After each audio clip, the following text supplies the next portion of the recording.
Ayan po guys, tiniternor po nila. Meron po silang size medium, small, may reject.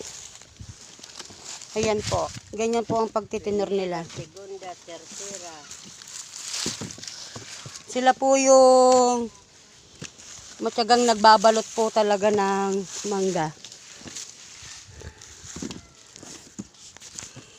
Makagusto man po sa mga fans ko po. Pwede po ba kayong kontakin? Sige po.